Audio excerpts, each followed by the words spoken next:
L'éditorial. Non, Luis Abinader, ce n'est pas Trujillo.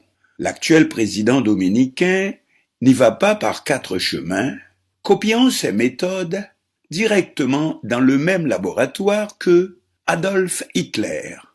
Oyez plutôt, alors que Trujillo, lors du massacre des Haïtiens en 1937, du 2 au 8 octobre 1937, faisant plus de 20 000 victimes, que Trujillo avait jugé bon de déguiser sa main, une bonne partie des meurtres, dit-on, ayant été commis à l'arme blanche, à coups de machette, et non par arme à feu, cela pour faire croire que c'était des règlements de compte entre paysans des deux bords. Eh bien, Luis Abinader met au contraire, directement comme on dit, la main à la pâte. Comme les fameux SA nazis, l'actuel président dominicain a d'abord ses bandes de provocateurs dans les rues pour aller harceler, comme on l'a vu récemment, les futures victimes, puis l'utilisation de la police et de l'immigration qui ne respectent aucun règlement administratif, y compris ceux du pays lui-même, pour ramasser autant de victimes que possible et les conduire à la frontière. Ici, on retrouve les fameuses ratonnades de l'occupation nazie, où il s'agit de faire autant de victimes que possible, les parents séparés de leurs enfants, embarqués pêle-mêle dans les trains bondés, comme dans le poème d'Aragon, même les immigrants haïtiens réguliers qui sont obligés, dit-on, de se cacher cette semaine. Qu'est-ce que cela vous rappelle? Numéro 2, l'utilisation des lois, ainsi que de la Constitution, afin de bien montrer que ce n'est pas un événement passager, mais bien comme chez les nazis, la solution finale. Chez Hitler, ce sont les fameuses lois de Nuremberg. Chez Abinader, comme dénonce un groupe d'organisation des droits humains, il s'agit, nous citons, d'un décret 668-22 qui permet l'expulsion de milliers de personnes qui vivent dans les batailles sur des terres domaniales depuis des décennies. Nous citons, nous sommes confrontés à une campagne de déportation massive très dangereuse qui pourrait se transformer en une campagne de nettoyage ethnique si la société dominicaine ne fait pas preuve de réflexe démocratique et n'y met un frein, poursuit la note de ces organisations de défense des droits humains. Dès lors, la vérité éclate.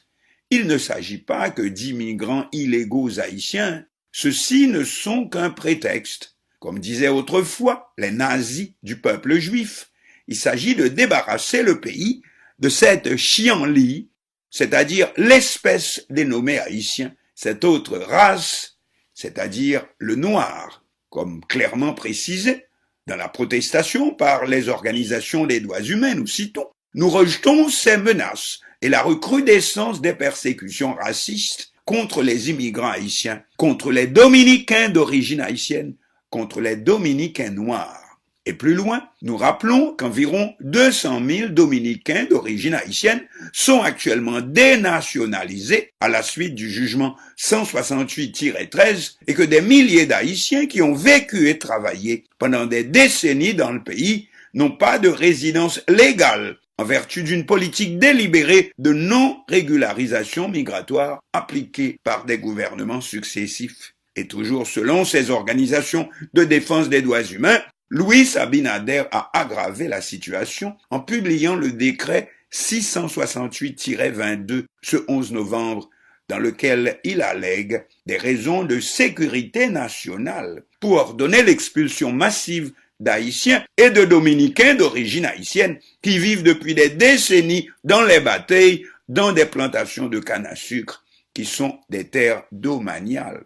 Justement, des vidéos circulant actuellement online montrent une population curieusement fort métissée au milieu de cette nouvelle masse de déportés. Il ne s'agit donc pas de refoulement d'immigrants sans papier, mais nous sommes bien en face de ce que les nazis appelaient la solution finale. Et cette manipulation de décrets, de lois et mesures dites constitutionnelles nous renvoie ni plus ni moins que directement aux lois de Nuremberg dans l'Allemagne nazie. Et nous citons les lois de Nuremberg, c'est le nom donné à deux lois promulguées dans l'Allemagne nazie en septembre 1935, à savoir la loi sur la protection du sang allemand et de l'honneur allemand et la loi sur la citoyenneté allemande. Et plus loin, seules les personnes de sang allemand ou apparentées pouvaient être citoyennes de l'Allemagne, tandis que les personnes de race juive étaient déchues ipso facto de leur citoyenneté allemande. Fin de citation. Cependant, M. Abinader est apparemment encore plus pressé que les nazis pour mettre son système en application, comme on voit. En effet, une fois les refoulements massifs effectués, voici qu'une nouvelle disposition vient nous apprendre que les gens en question ne pourront plus obtenir un visa dominicain. Le chef de l'État dominicain vient en effet de signer un autre décret demandant aux missions diplomatiques de son pays de ne pas accorder de visa aux étrangers ayant violé les lois migratoires de la République dominicaine. Nous citons dans l'article 4 du décret 668-22, le président Luis Abinader demande au ministère des Affaires étrangères d'instruire les différents consulats de la République dominicaine dans les pays d'origine des migrants ayant violé les principes de ce texte en vue d'établir une liste dans l'objet d'empêcher ces contrevenants d'obtenir un visa d'entrée sur le territoire dominicain, que ce soit en qualité de touristes ou de résidents. Fin de citation. Ainsi donc, comme on dit, la boucle est bouclée. Il ne s'agit pas, c'est plus qu'évident, d'une simple question d'immigration illégale, mais d'une question raciale. On est bien en face de la renaissance d'un nazisme tropical à tout point de vue, dans les actes comme dans les manipulations constitutionnelles. Or, justement, le monde entier peut-il rester les bras croisés à y assister? Jusqu'où ira M. Abinader, avec en outre le déploiement de ces casseurs qui, comme les SA dans l'Allemagne nazie, et sous l'appellation de Old Dominican Order, dominicains de l'ordre ancien, ont récemment interrompu par la force, le 12 octobre dernier, une cérémonie hommage à la reine Anacaona et à l'occasion de la célébration de la journée anticoloniale. Quant au gouvernement haïtien, pendant combien de temps restera-t-il impuissant quand le président du pays voisin ne tient aucun compte des conventions signées dans le domaine de la circulation des gens et des biens entre les deux républiques voisines? Évident que M. Abinader se comporte comme s'il n'y avait qu'une seule nation sur l'île d'Haïti.